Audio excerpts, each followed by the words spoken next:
Welcome to టీ9 news. Welcome to morning news. నేను మీ విష్ణు. కుట్రలు సాగవు. కేసీఆర్, కేటీఆర్, హరీష్ రావు తరం కాదు.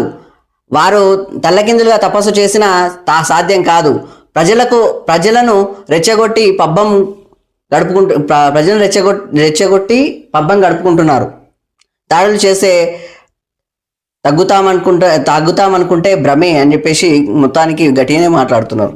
లగచర్ల రైతులకు బెస్ట్ ప్యాకేజీ ఇస్తాం. భూములు ఇల్లు కోల్పోయిన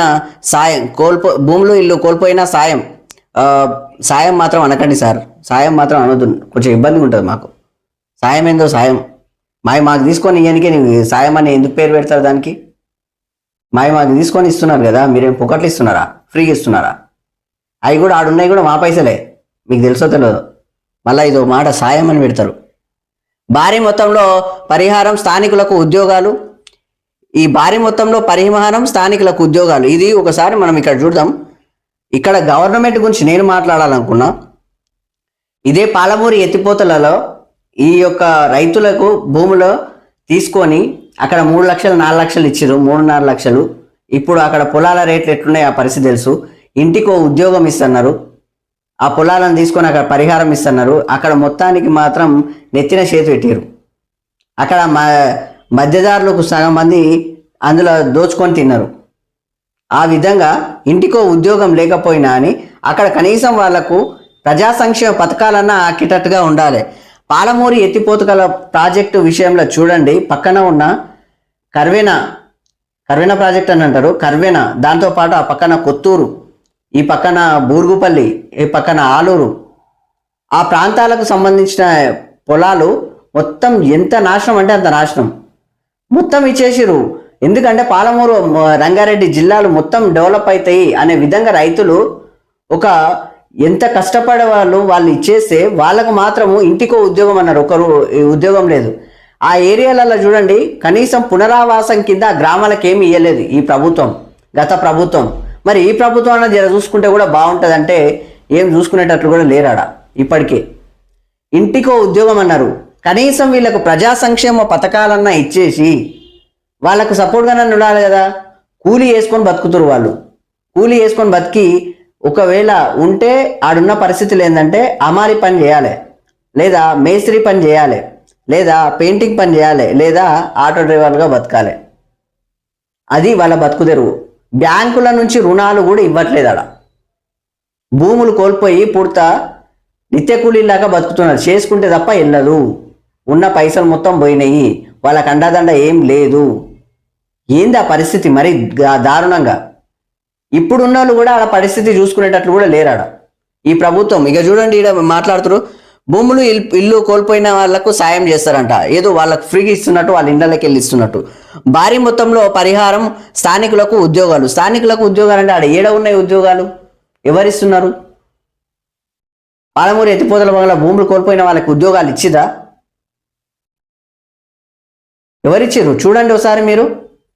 కనీసం ప్రజా సంక్షేమ పథకాలు ఇవ్వండి అయ్యా. దాదాపు 15 సంవత్సరాల తర్వాత ఇప్పటి వరకు ప్రజా సంక్షేమ పథకాలు ఆ గ్రామాలలో లేవు. మీరు వెళ్ళి చూడొచ్చు. జడ్చర్ల నియోజకవర్గం వస్తుంది. జడ్చర్ల నియోజకవర్గం దాదాపుగా 15 సంవత్సరాలుగా ప్రజా సంక్షేమ పథకాలు ఆ గ్రామాలలో లేవు. కర్వేనా కావచ్చు, కొత్తూరు కావచ్చు, ఆ చుట్టూ తాండాలు కావచ్చు, దాంతోపాటు ఆ పక్కన ఉన్న ఆలూరు గ్రామం కావచ్చు, ఆ పక్కన ఉన్న బూరుగుపల్లి గ్రామం కావచ్చు. అక్కడ ఉన్న రైతులు మొత్తం భూములని కోల్పోయారు. వాళ్ళకు మాత్రము ఈ యొక్క ఉద్యోగాలు లేవు, ప్రజా సంక్షేమ పథకాలు లేవు, ఒక ఇల్లు కూడా లేదాడా. ఒక ఇందిరమ్మ ఇల్లన్నా ఇచ్చిరేమో చూడండి, లేకపోతే అక్కడ ఉన్న డబుల్ బెడ్రూమ్ ఇల్లన్నా ఇచ్చిరేమో చూడండి. వెళ్ళి చూడండి మీరు, ఒకసారి అర్థమవుతుంది. ఆ విధంగా తీసుకునేటప్పుడు అయితే బరాబర్ తీసుకుంటారు. తర్వాత వాళ్ళు నెత్తిని చేతి పెట్టి పక్కకు తోలిస్తారు. ఇప్పుడన్నా అని ఇక్కడ మొన్న ఉత్తమ్ కుమార్ రెడ్డి కానీ, దాంతోపాటు అక్కడ ఆల్రెడీ లొల్లి కూడా అయింది, పెద్ద ఇష్యూ రైతుల దగ్గర. మమ్మల్ని ఎవడు పట్టించుకుంటలేడని. నాటి లక్ష్మారెడ్డి పట్టించుకోలేడు, నేటి అనిరుద్ధ్ రెడ్డి కూడా పట్టించుకోలేని పరిస్థితి ఉందాడ. ఇప్పుడన్నా పట్టించుకుంటే ఏమవుతుంది? పక్కన పాలమూరు ఎత్తిపోతల పక్కన, అలాగే దాన్ని కొనసాగింపుగా ఉదండాపూర్ కూడా చూడొచ్చు. ఆ పరిసర ప్రాంతాలన్నీ అవే పరిస్థితి. ఆ భూములు కోల్పోయిన వాళ్ళు, ఇల్లు కోల్పోయిన వాళ్ళు, వాళ్ళకు ఉద్యోగాలు ఇస్తాము, వాళ్ళకు పునరావాసం ఇస్తాము, లేకపోతే ఆ పక్కన వాళ్ళకి ఇండ్లు ఇస్తాము, ఇండ్లు కట్టిస్తాము అని చెప్పేసి ఎలగొడుతున్నారు ప్రజలను. ఇతర గ్రామాలకు, ఇతర జిల్లాలకు, ఇతర నియోజకవర్గాలకు, మండలాలకు మంచి జరుగుతుందని చెప్పేసి వాళ్ళు నిస్వార్థపూరితతో వాళ్ళు ఇచ్చేసుకుంటా ప్రభుత్వానికి సహకరిస్తుంటే వాళ్ళను మాత్రం ప్రభుత్వాలు పట్టించుకుంటలేవు. నాటి బీఆర్ఎస్ ప్రభుత్వం పట్టించుకుంటలేదు, నేటి కాంగ్రెస్ ప్రభుత్వం కూడా పట్టించుకుంటలేదు. 15 సంవత్సరాలుగా అక్కడ ప్రజా సంక్షేమ పథకాలు లేవు అక్కడ. మరి ఇప్పుడైనా వేస్తే బాగుంటుంది కదా. సో దయచేసి సాయం అని నేను చెప్పకండి, ఎందుకంటే మీరు మీ ఇళ్ళకి వెళ్ళి ఏమి ఇస్తలేరు.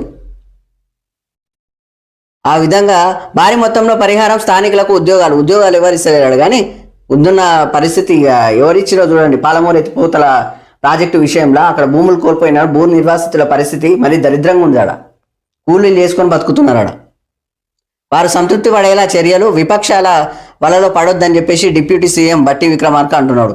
అన్నీ కరెక్ట్గా చేస్తే ఎవరు చెప్పింది ఏమి వినరు. మీరు చేసే విధానం కూడా కరెక్ట్గా ఉండాలి.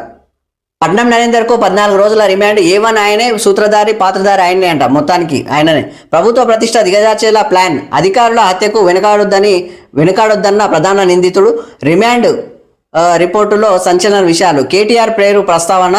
పరారీలో సురేష్ సహా 30 మంది. చెర్లపల్లి జైలుకు పట్నం తరలింపు అని చెప్పేసి ఇక్కడ వార్త. మొత్తానికి పట్నం నరేందర్ను చెర్లపల్లి జైలుకు తీసుకెళ్లారు. దానికి సంబంధించిన వార్త. పరిశ్రమలు కావాలంటే భూసేకరణ జరగాలి. రైతుల బాధ మాకు తెలుసు. మెరుగైన ప్యాకేజీ, ఉద్యోగాలు ఇస్తాం.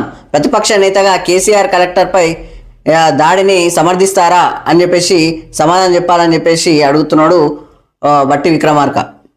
వాస్తవానికి సమర్థిస్తారా అంటే ఎవరు సమర్థించారు? అధికారుల పైన దాడులు కరెక్ట్ కాదు. అలాగని చెప్పేసి రైతులను కూడా ఇబ్బంది పెట్టొద్దు. ఇక్కడ రాజకీయ కుట్రలు ఉంటే మీరు పోయి ఏటవాడు చావండి, కానీ రైతులను ఇబ్బంది పెట్టడం కూడా కరెక్ట్ కాదు. రాజకీయ కుట్రల కోసం అమాయకులను బలి చేస్తారా? అది కూడా కరెక్ట్ ఎట్లయితుంది?